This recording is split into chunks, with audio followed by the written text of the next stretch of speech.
Hi friends, நாம் என்ன பார்க்க போகிறோம் அப்படின்னா, இயல் 5 6th ஸ்டாண்டர்ட் இயல் 5ல் உள்ள மனம் கவரும் மாமல்லபுரம் இதான் பார்க்க போகிறோம். மாமல்லபுரம் அதாவது மகாபலிபுரம் எங்கே இருக்குன்னு எல்லாருக்குமே தெரியும். காஞ்சிபுரம் மாவட்டத்தில் உள்ளது. அது எங்கே இருக்குது? சென்னை பக்கத்தில் இருக்குது. யாரோட காலம் அப்படின்னு கேட்டால் பல்லவர்கள் காலம், அதாவது 7ஆம் நூற்றாண்டில் கட்டியிருக்காங்க. எப்படி கட்டியிருக்காங்க அப்படின்னா, ஒரு பாறையை குடஞ்சி அது உருவம், அந்த என்னது யானையோட உருவம், சிங்கம், புலி இந்த மாதிரி உருவங்களை செதுக்கியிருக்காங்க. அதை பற்றின ஒரு சின்ன கதை மாதிரி தான் இருக்கும், பார்க்கலாம். ஒரு பொண்ணு, அது பேர் என்ன அப்படின்னு கேட்டால் பார்க்கலாம். மதி அப்படிங்கிற தலைப்பெழுத்து தான் அதுக்கு. கயல், அவளோட பேர் என்ன? கயல். அந்த பொண்ணு வந்து கனவு காண்றா. அங்கே வந்து டூர் போகிறாங்க. அதுக்கு மொதல் நாள் தூங்கும் போது அவளுக்கு கனவு வருது. அது என்ன கனவு அப்படிங்கிறது கதை. பல்லவ மன்னன் யார்? பல்லவர்கள் காலத்தில் தான் மாமல்லபுரம் கட்டினாங்க. பல்லவ மன்னன் யார்? நரசிம்மவர்மன். அவன் வந்து மற்போரில் சிறந்தவன். அதனால் அவனுக்கு என்ன பேர்? மாமல்லன் அப்படிங்கிற பேர். ஓகேவா? அவங்க காலத்தில் தான் என்ன பண்ணாங்க? மகாபலிபுரத்தை உருவாக்குனாங்க. அப்புறம் அங்கே உள்ள ரத கோயில், ரதம்னா என்ன? தேர் மாதிரியே இருக்கும், அதனால் அதுக்கு பேர் ரத கோயில்னு பேர். அடுத்து 5 ரதங்கள் இருந்ததுனால பஞ்சபாண்டவ ரதம் அப்படிங்கிறது ஒரு பேரும் இருக்குது. இந்த அது பஞ்சபாண்டவ ரதம்லாம் அங்கே இருக்குது அப்படின்றாங்க. அடுத்து மகாபலிபுரத்தில் என்னென்ன இடங்களை பார்க்க வேண்டிய இடங்கள் அப்படின்னா, அர்ஜுனன் தபசு, அடுத்து கடற்கரை கோயில், பஞ்சபாண்டவ ரதம், ஒற்றைக்கல் யானை, குகை கோயில், புலி குகை, திருக்கடல் மல்லை, கண்ணனின் வெண்ணெய் பந்து, கலங்கரை விளக்கம். இது எல்லாமே என்னது? அங்கே பார்க்க வேண்டிய முக்கியமான இடங்கள்.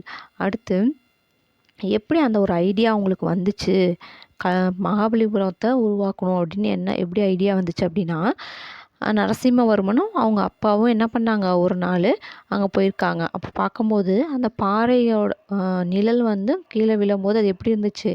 யானை மாதிரி இருந்துச்சு, அந்த கோயில் மாதிரி தெரிஞ்சிச்சு. அந்த அந்த மாதிரி தெரியும் போது இந்த மாதிரிலாம் தெரியுதுங்க பாருங்கப்பான்னு நரசிம்மவர்மன் சொல்லும்போது அவங்க அப்பாவும் ஆமாம் அதே மாதிரி இருக்கே, சரி இந்த பாறைகள்லாம் செதுக்கி நம்ம என்ன பண்ணிடலாம், சிற்பங்கள் மாதிரி செஞ்சிடலாம் அப்படின்னு சொல்லிட்டு தான் அப்போ தான் அவங்களுக்கு அந்த எண்ணமே வந்துச்சு. சரி இந்த மாதிரி நம்ம உருவாக்குவோம் அப்படின்ட்டு. அது மாதிரி என்ன பண்ணாங்க, 4 தலைமுறையாக அவங்க என்ன பண்ணியிருக்காங்க, அந்த சிற்பங்களை செதுக்கியிருக்காங்க. ஃபஸ்ட்டு யார்? நரசிம்மவர்மனோட அப்பா பேர் என்ன? மகேந்திரவர்மன். அவரோட பையன்தான் நரசிம்மவர்மன். அடுத்து அவரோட பையன், அவரோட பேரன். அவங்க 4 தலைமுறையாக என்ன பண்ணியிருக்காங்க, 4 தலைமுறையாக அவங்க வந்து இதை வந்து உருவாக்கியிருக்காங்க. அடுத்து அர்ஜுனன் தபசு சிலைக்கு அருகில் வந்து அவங்க பார்க்குறாங்க. அர்ஜுனன் தபசுங்கிறது ரொம்ப ஃபேமஸான ஒரு சிலை அப்படின்றாங்க.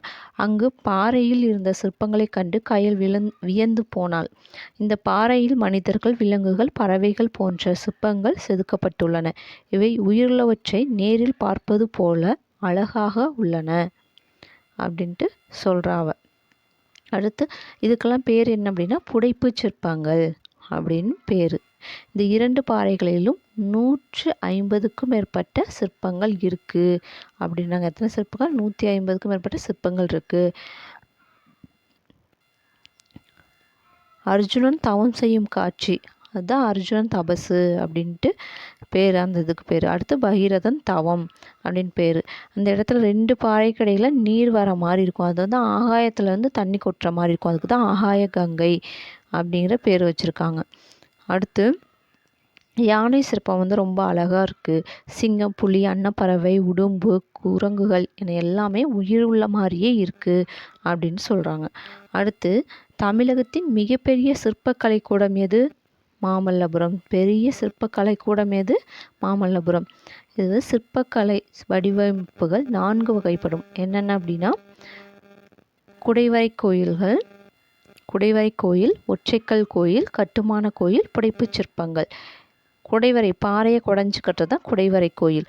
ஒற்றைக்கல் கோயில் அப்படின்னா ஒரே கல்லில் கோயில், ஒரே பெரிய பாறையாக இருக்கும். அதுலேயே நம்ம என்ன பண்ணுவாங்க, கோயில் மாதிரியே செதுக்கி இது பண்ணுவாங்க. அடுத்து கட்டுமானம், இப்போ அந்த காலத்தெல்லாம் கோயில் கட்டாங்க இல்லையா, அதுதான் கட்டுமான கோயில். அடுத்து புடைப்பு சிற்பங்கள் அப்படின்னா ஒரு பாறை மாதிரி இருக்கும்.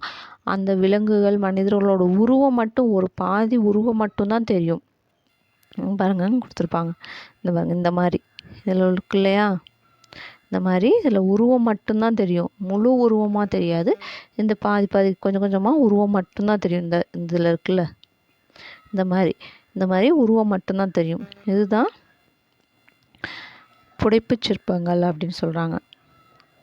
அடுத்து அவ்வளோதான். அவங்க அம்மா வந்து கூப்பிட்றாங்க, காலையில் எழுந்திரிச்சு கண் விழித்து பார்க்குறோம். ஓ இது கதை, இது வந்து நமக்கு கனவு வந்திருக்கு அப்படின்னு சொல்லிட்டு அவள் அப்போ தான் தெரிஞ்சுக்கிறான். அவ்வளோதான் ஃப்ரெண்ட்ஸ், ரொம்ப ஈஸி. ஒரு 4-5 பாயிண்ட்ஸ் தான் இருக்குது, இதை மட்டும் நீங்கள் பார்த்தா போதும். அடுத்து இலக்கணம் வந்து நெக்ஸ்ட் வீடியோவில் பார்க்கலாம். எல்லாம் நல்லா படிங்க.